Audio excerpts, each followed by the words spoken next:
हाय बच्चों, कैसे हैं आप सभी। आई होप अच्छे होंगे, राइट। चलिए, मैं योगिता प्रजापति यूट्यूब चैनल पे आप सभी बच्चों का स्वागत करती हूँ और आज मैं आपके लिए लेके हूँ एक्सरसाइज 3.2 का क्वेश्चन नंबर 6। तो ध्यान से समझना, अदर सम से काफी डिफरेंट सम है, राइट बच्चों। हाँ, और समझ में आ जाए तो प्लीज लाइक शेयर करना ना भूलिएगा, ठीक है। तो करें स्टार्ट हम।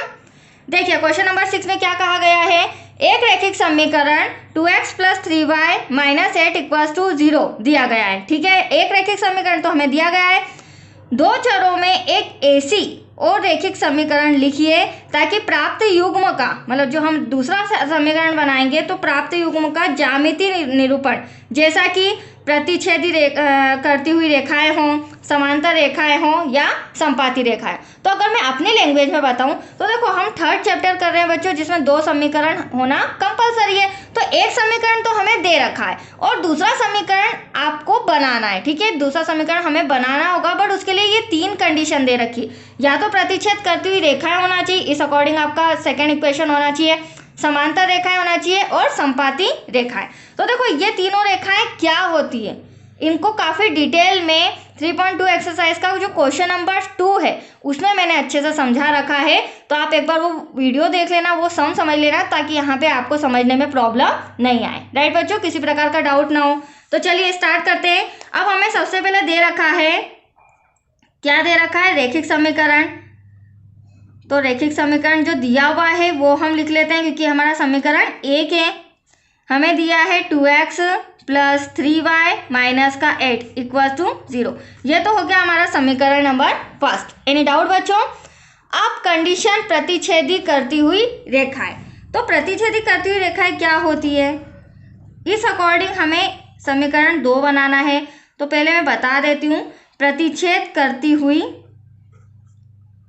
रेखाएं, तो इसके अंतर्गत हमारा जो फॉर्मूला होता है वो होता है A1/A2 ≠ B1/B2, राइट।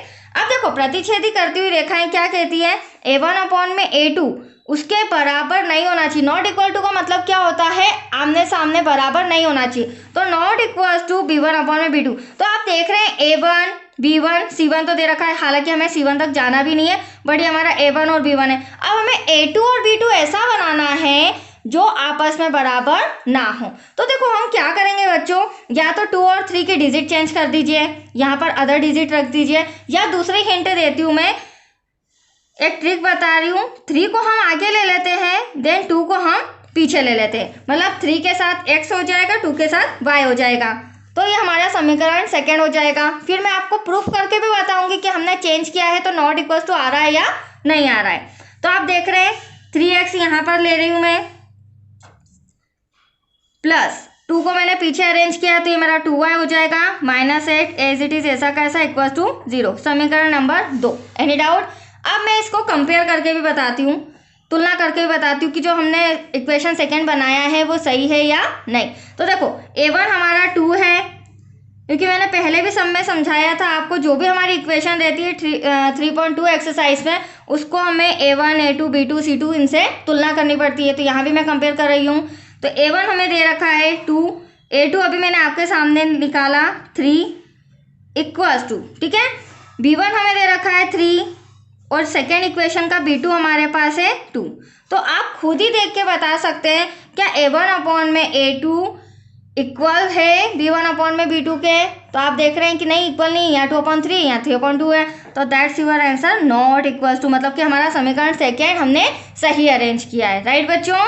तो ये फर्स्ट का आपका आंसर आ चुका है। अब सेकेंड कंडीशन में हमें क्या कहा गया है, पहले हम लिख लेते हैं रैखिक समीकरण। एक समीकरण तो हमें दिया है बच्चों,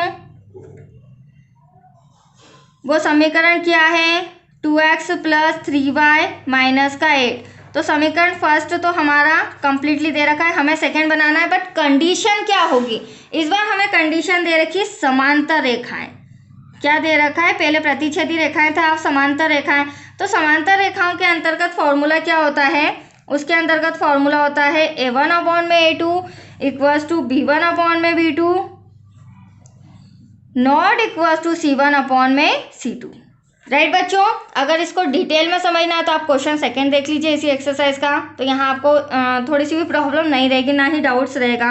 अब देखो हमें क्या करना है, A1 अपॉन में A2 B1 अपॉन में B2, मतलब A1 B1 जो है और A2 B2 जो ऐसा लेके आना है जो आपस में इन दोनों का बराबर निकले।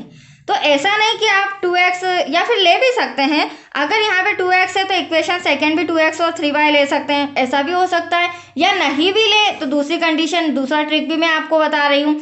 और फिर कहना क्या है, B1 अपॉन में B2 जो है वो not equal to C1 upon में C2। तो यहाँ पर C1 जो 8 दे रखा है तो नीचे हमें अदर डिजिट लेनी होगी, क्यों, क्योंकि यहाँ पर नॉट इक्वल टू है, ये दोनों डिजिट के बराबर C1 C2 नहीं आना चाहिए, बट हाँ A1 A2 B1 B2 आना चाहिए। तो देखो बच्चों हम क्या करेंगे, यहाँ पर 2 का मल्टीप्लाई कर देते हैं, अभी आप समझ जाएगा कि मैं ऐसा क्यों कर रही हूँ।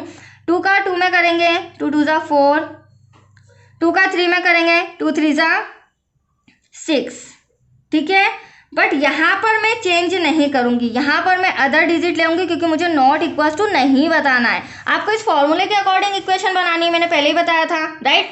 अब हम क्या करेंगे, कंपेयर करते हैं। तो देखो A1 का 2, A2 का 4, B1 का 3, B2 का 6, C1 का -8 और C2 का -5।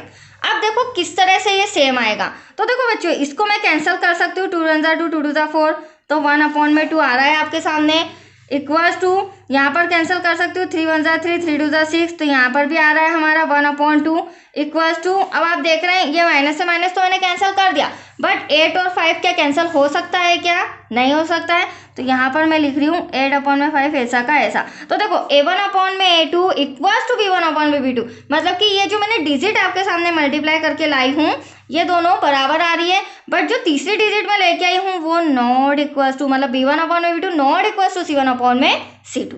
दैट्स क्लियर बच्चों, जो हमें कंडीशन दी गई है उस अकॉर्डिंग देखिए मैंने सेकेंड समीकरण भी बना दिया है। Any doubt?